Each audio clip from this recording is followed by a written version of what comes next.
Bonjour les amis, on va faire un sujet sur ce que j'ai appelé l'islam arabo-centré. Alors qu'est-ce que j'entends par l'islam arabo-centré?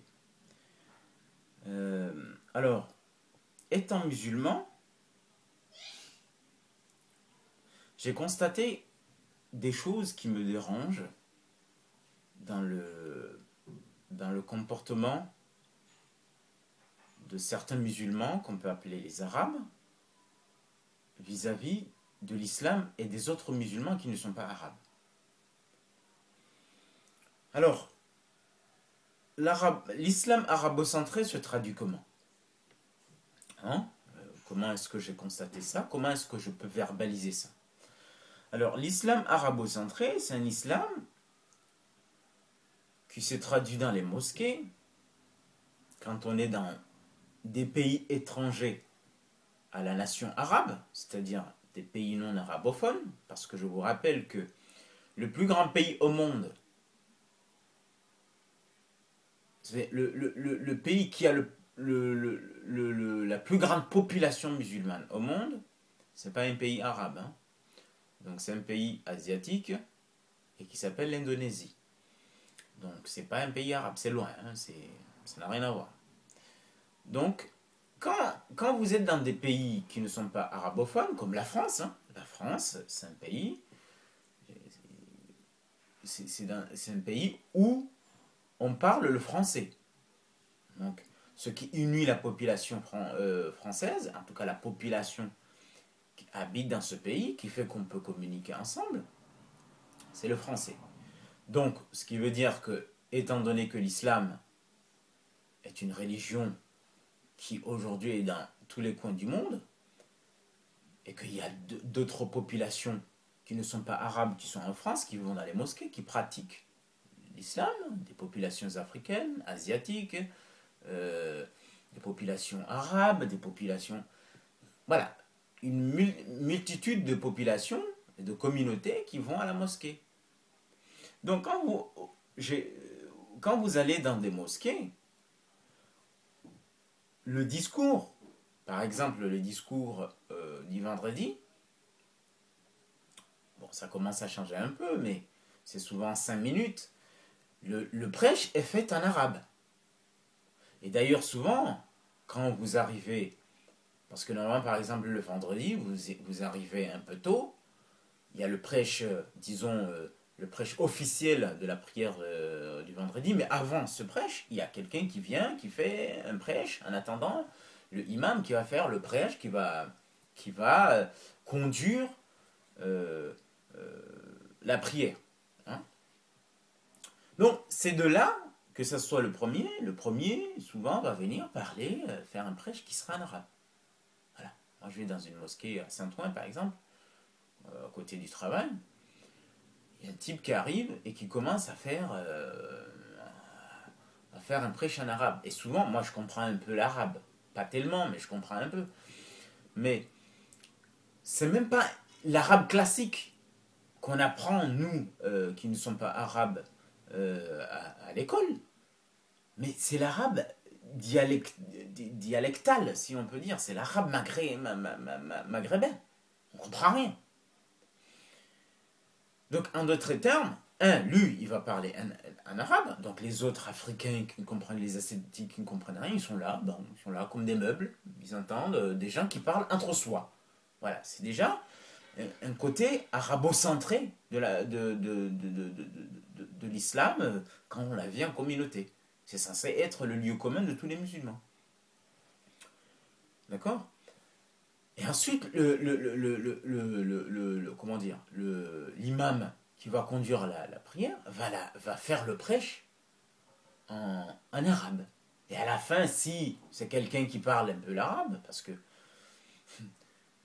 qui parle un peu le français, il va prendre 5 minutes, ou même, je sais pas, 3 minutes, pour faire un résumé de ce qu'il a fait en 30 minutes. Limite, bon, j'ai parlé à mes amis, à mes frères musulmans, d'accord, aux vrais musulmans, parce qu'il y a un côté vrai musulman et un musulman de seconde zone, quoi. C'est comme ça qu'on le sent, hein. J'ai parlé aux vrais musulmans, les Arabes, et donc je vous donne 5 minutes pour vous faire comprendre le truc. Donc c'est limite, c'est inefficace parce qu'un prêche c'est censé sensibiliser tout le monde sur des choses, sur un message. Donc le plus important c'est que vous le fassiez d'une manière à ce que ça soit accessible à tout le monde. Voilà.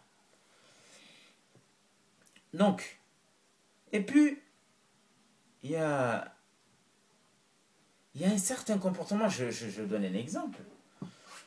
Euh, Après le prêche du premier imam, avant que l'imam qui va conduire la prière arrive, après ce prêche, l'imam arrive, c'est un jour, j'étais à la mosquée, hein, donc l'imam arrive à la mosquée, et donc pour commencer officiellement la prière du vendredi, il demande à ce qu'on fasse l'appel à la prière, donc à l'adhan, d'accord. Donc il y a normalement un mu'adhin officiel, donc un muezzin officiel, ou un muezzin comme vous voulez. En arabe c'est le mu'adhin officiel, qui est là, qui régit la mosquée. Et toujours souvent la mosquée est régie toujours par des arabes, hein. J'ai remarqué ça en France, hein. Voilà. Je ne sais pas comment ça se fait, mais souvent dans les mosquées, si c'est pas communautaire où tu trouves que des noirs, hein, des Comoriens dans un foyer perdu dans je ne sais où, ou des Maliens dans un foyer je ne sais où, les mosquées officielles des quartiers, c'est toujours des arabes qui régissent. Donc il y a un mu'adhin officiel qui est un arabe. Ce jour-là, il n'était pas là. Donc le régisseur, quand l'imam dit Assalamu alaikum wa rahmatullahi wa barakatuh et qu'on répond à son salam, à son salut, il dit bon, il avait une micro-cravate, avant qu'il le mette, il dit allez, que quelqu'un fasse la prière. Ah, il l'appelle à la prière. Et là, le régisseur, un vieux, hein, il y a 2 micros, et il cherche sur les premières rangées, hein, deuxième rangée, quelqu'un pour le faire, parce que celui qui le fait habituellement n'était pas là. Moi j'étais là, j'étais en pape, un petit jean et une petite chemise, donc avec mes cheveux comme ça, donc déjà.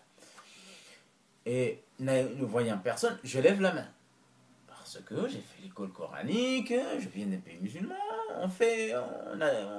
on est connu surtout les Comoriens pour ça aussi. Donc, je lève la main pour faire Al-Adhan, et lui, il me regarde, il fait comme si je ne suis pas là. Je lève la main, il fait comme si je ne suis pas là. Il regarde à côté. En fait, il cherche un arabe comme lui. Parce que pour lui, qu'est-ce qu'ils peuvent faire? C'est nègre, quoi.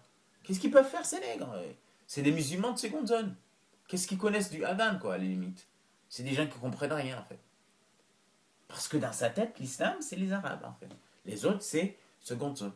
J'insiste plusieurs fois, et c'est le imam lui-même qui fait comme ça. Mais tu vois pas ce jeune homme là, ou ce monsieur à côté là? Et il finit par me donner. Et bon, je vous avoue que je lui ai dit, bon, je vais te montrer ce que c'est qu'un... C'est pas vos adhan là. Je lui ai fait un vrai adhan. Non, akbar. L'adhan là, qu'on fait. Ne serait-ce que pour le montrer au monsieur que ça ne vous appartient pas, quoi. D'accord? Et quand je lui fais ça, à la fin de la prière, déjà le imam était content. Jazakumullah al-khair. Il dit aux fidèles, priez pour le monsieur, pour ses belles voix. J'étais content moi-même, très fier. Et à la fin, il vient me voir dehors pour me dire, monsieur, vous êtes d'où? Minenant. Min Soudan? Parce que pour lui, il n'y a pas d'autres noirs qui peuvent faire un bon adhan comme ça que des noirs arabes, c'est-à-dire les Soudanais. Min Soudan? Min Soudan?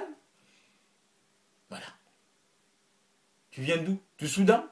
Non, je ne suis pas du Soudan. Eh bien, comme d'habitude, il a balancé le fameux Sénégal, Mali. Bon. Je dis, je viens des Comores, il ne savait même pas où c'était. Une Josel Kramar, il ne savait même pas où c'était. Bon. Tout ça pour dire quoi? Donc, c'est des petits signes comme ça qui font que tu sens un islam arabo-centré chez beaucoup d'Arabes. Alors, moi, je peux comprendre. Alors, et ça, je peux comprendre que l'arabe soit la langue de la révélation et que pour mieux s'imprégner du Coran, du texte coranique et du texte religieux, des sources religieuses qui sont la plupart traduites, la plupart sont traduits, que ce soit pour les sunnites, leur Sahih al-Bukhari, le Sahih Muslim, ou je sais pas quoi, pour les hadiths, tout ça sont traduits, la plupart des livres sont traduits, mais quand même, je peux comprendre que pour mieux s'imprégner, d'accord, pour mieux s'imprégner, on a besoin de l'arabe. Même les livres des chiites qui ne sont pas connus, les 4 livres des chiites qui ne sont pas connus par les sunnites, parce que souvent je dis ça, les sunnites reprochent souvent aux chiites des choses alors qu'ils n'ont jamais lu leurs livres, alors que les chiites, la plupart, ont lu les livres références des sunnites. Voilà. Quand vous faites un débat avec, vous êtes chiite, vous faites un débat avec des sunnites, ils vont toujours faire des références à leurs livres.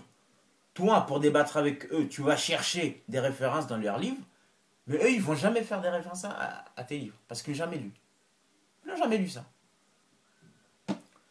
Voilà. Ils n'ont jamais lu ça. Bon, bref, ces livres-là sont traduits,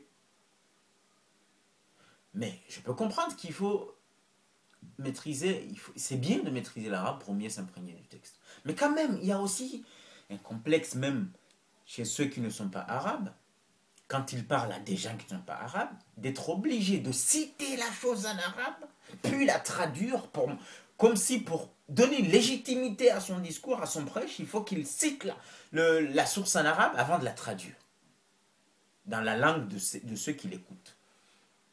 Donc, il y a ce complexe-là, d'accord? Alors que dans les autres, moi je pense que les chrétiens ne sont pas obligés d'aller citer les versets en latin ou en je ne sais quelle, ou en je ne sais quelle langue qui était... c'est quelle langue déjà à Jérusalem? J'ai oublié. Quand il y avait Jésus, à l'époque de Jésus, pour transmettre les messages ou faire le prêche à l'église. Voilà, donc il y a ce complexe qui fait que ça va se traduire sur d'autres choses chez ceux qui ne sont pas arabes.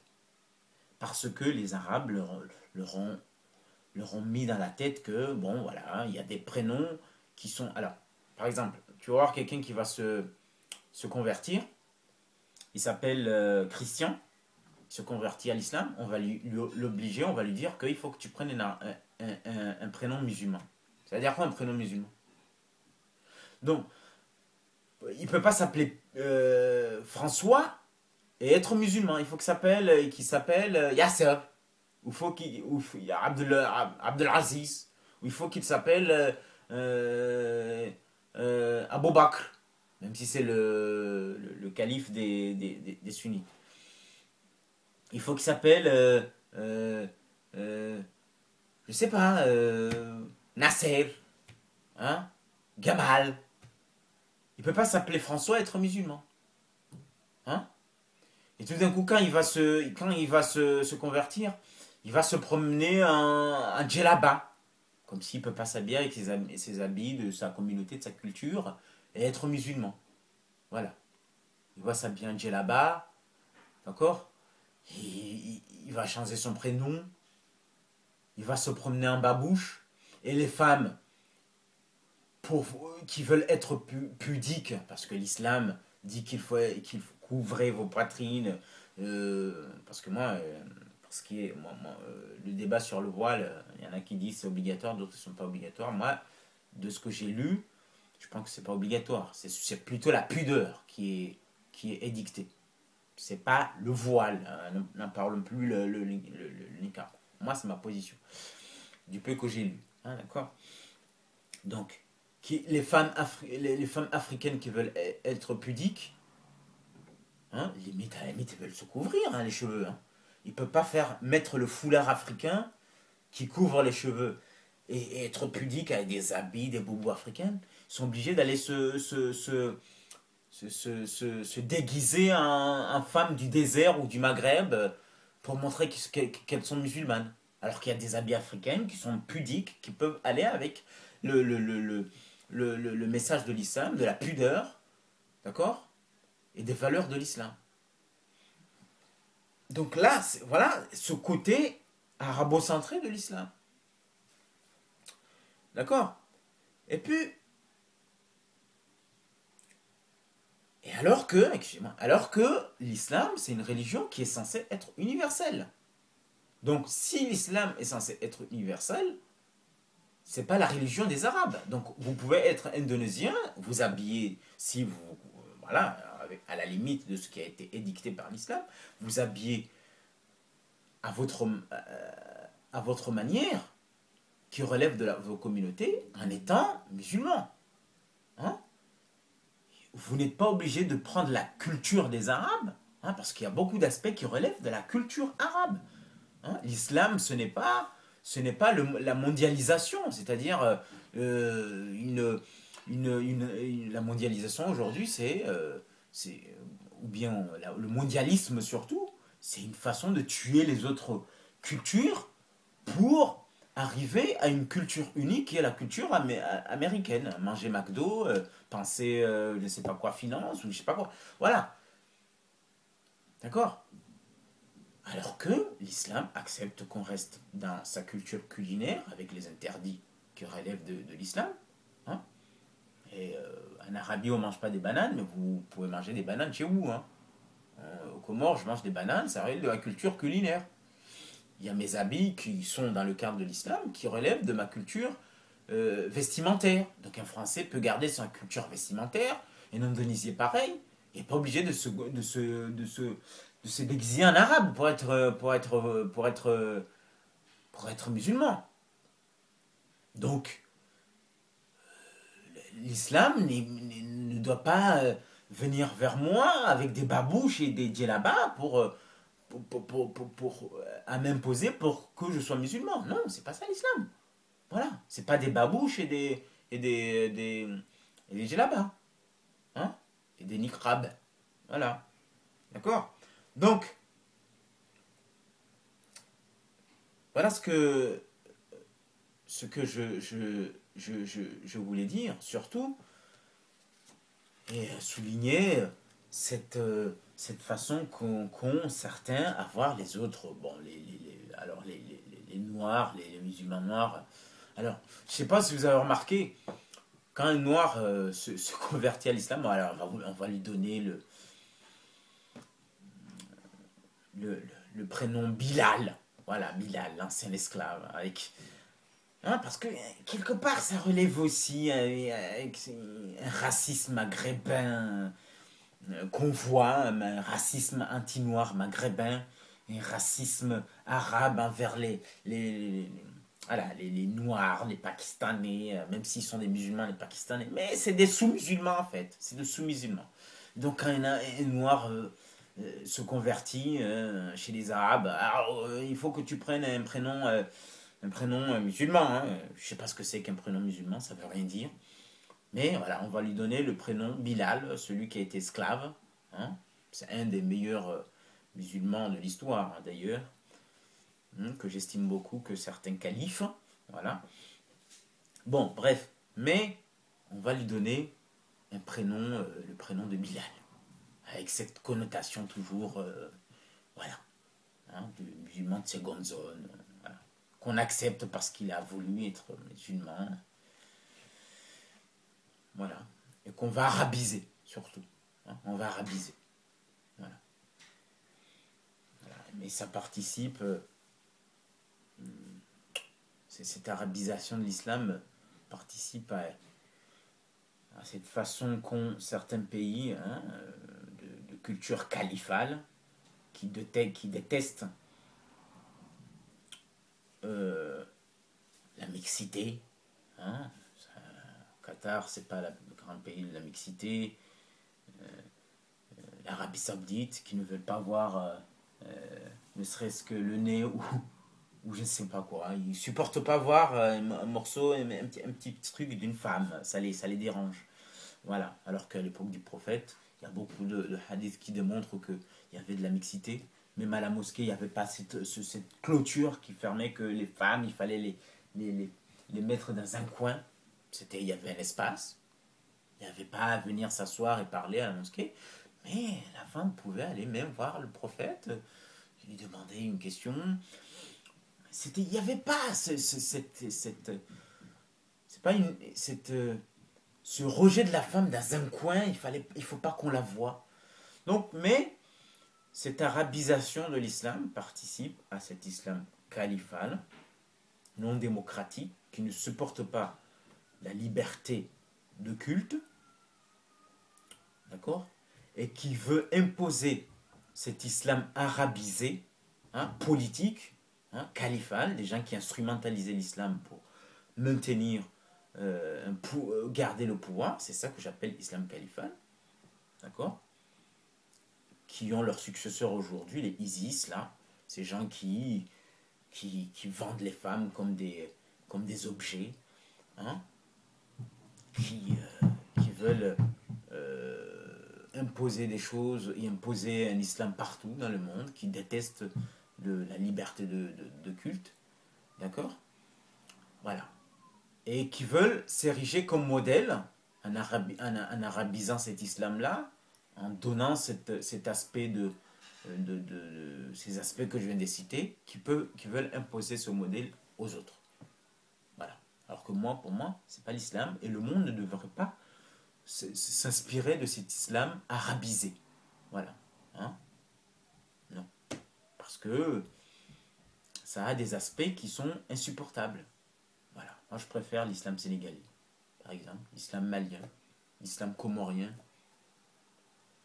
ok, qui accepte l'autre, d'accord, qui donne la place à la femme, mais parce que nous ne sommes pas dans cet islam arabisé, politique, califal, qui refuse la différence, ils nous voient ces musulmans du sud là, ces noirs, comme des sous-musulmans, parce qu'ils ne sont pas comme eux, ils ne veulent pas imposer aux gens leur vision de l'islam.